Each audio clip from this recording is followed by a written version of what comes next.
Today I'm going to share with you the imbitfa, which is why we need to go back and clear up some of the experiences and the events that have happened to us, as well as fast tracking your healing journey. So first we'll go back to the memories. So we all have experiences. And from these experiences, we then create memories. Now, it's important to know that these memories are created. They're not real. And what I mean is they did happen, but our version of it that we store within us, whether it's visual, whether it's physical sensation, that is the part that's created. And from these created memories, we then create beliefs. And quite often we'll make decisions. Decisions that you're not good enough, or decisions you're here to save the planet, to make people happy, whatever the decisions are. From the beliefs, we then create an identity. So it's something that we believe we are. For instance, if someone didn't feel safe in their environment for whatever reason, they may find that they, from stepping back from situations, that they feel safer.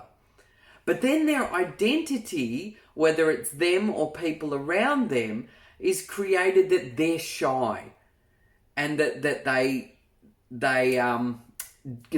don't like being with people. When reality, it's a strategy that was created for them to feel safer. And as they go out into the world, they start, whether it's going to school, they start believing that they're shy. When if they're in a situation where they feel safe, they're not really shy. But now they believe that they're shy, so they play out that identity. Then from all of these, the next thing is that creates our thoughts. So it's our beliefs and identity that then creates the thoughts within us. So how we think about things. So the example I just gave you, if that shy person was invited to a big event, their thoughts would automatically go, oh, I don't know whether I'll go. What if I don't know people? What if no one taught? There will be a lot of thoughts around the situation. And this happens in every area of our life.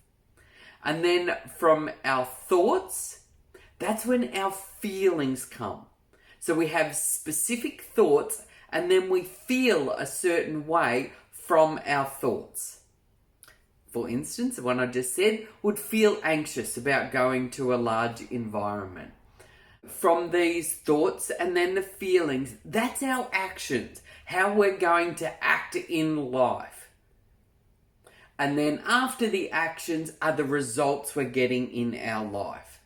So if we're not getting the results in our life, quite often people will talk about changing your thoughts and changing how you feel about something. But the easiest and quickest way to do it is to go right back and find out the decisions or the beliefs that we created and clear that up. And then everything after that, it's like a domino. It all changes.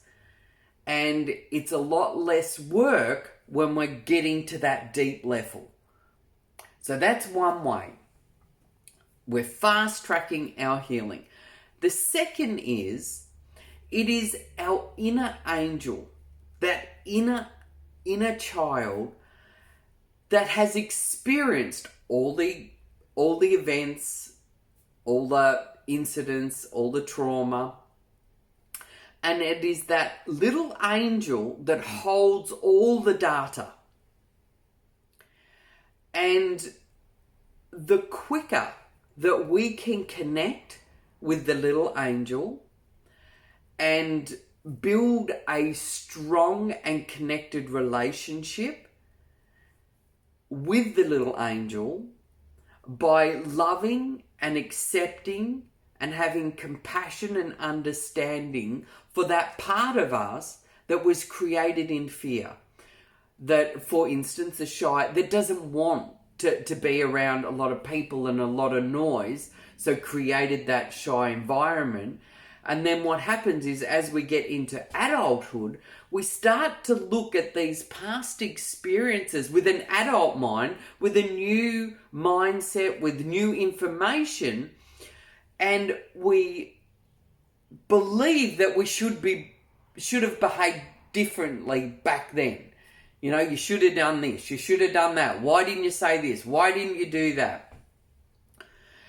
And that is judging that part of us that was created in fear.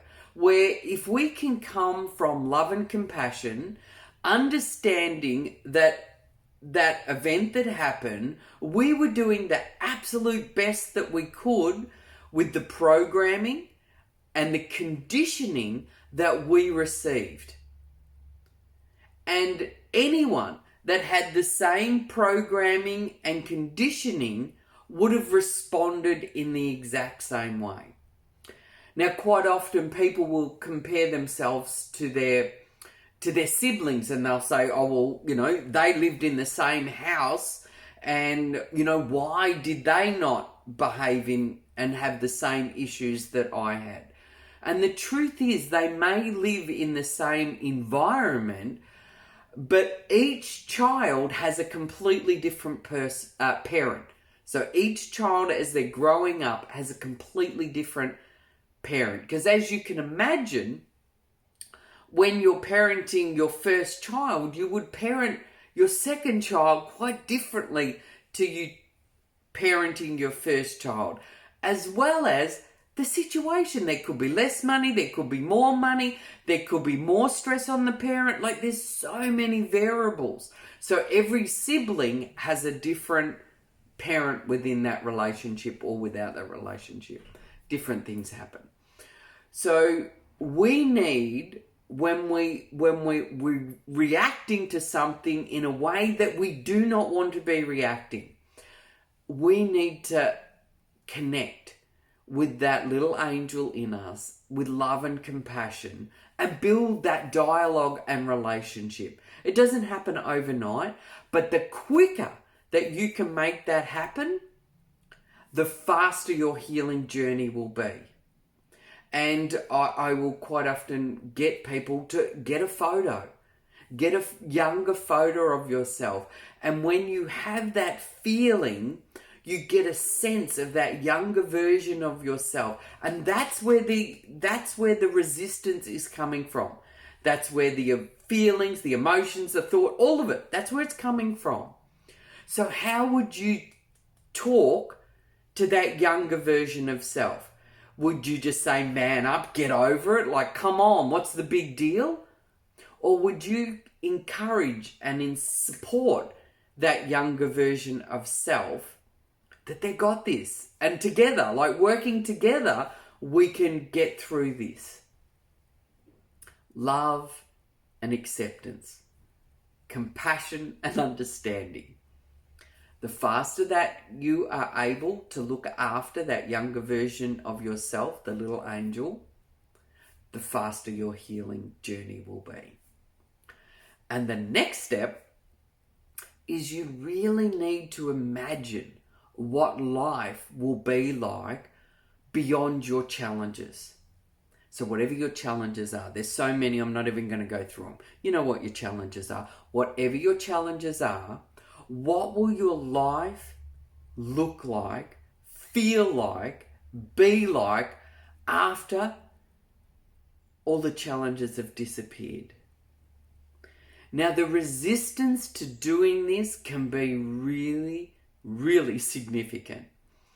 And I know myself personally, it really took me a long, long time to be able to even imagine what life would be like if there was no struggle.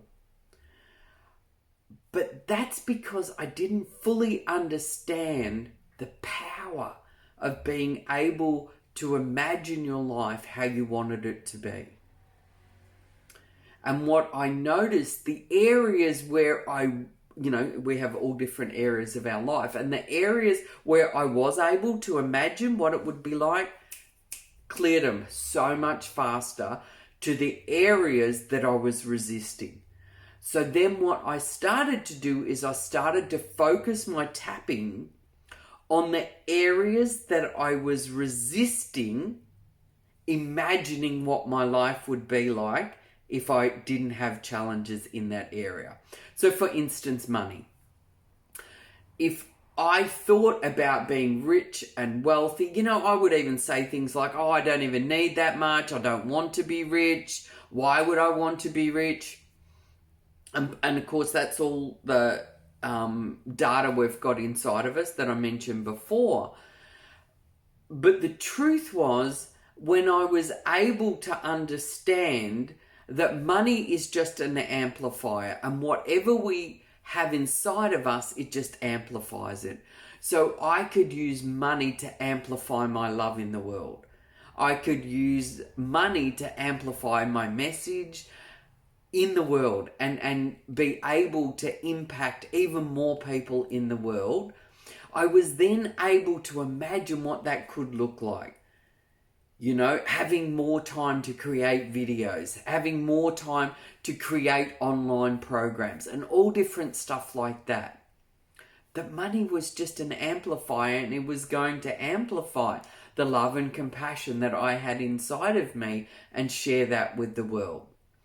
And the more I was able to do that, and the quicker I was able to then clear up all the programming and all the negative relationship I had with money, it cleared a lot faster because I was already seeing the impact I could have on the world with that gone. So if you have resistance to imagining how your life would be without the challenges, go to different areas. It doesn't have to be all at once, but if you can do all at once, go for it. So you imagine your relationships, your career, your spirituality, your money, all of it going in the direction you want. What life would you be living? What would you be doing? And you really get in and feel, see, hear what would be happening in your world. And honestly, it will fast track your healing like you never even thought was possible. I hope this helps.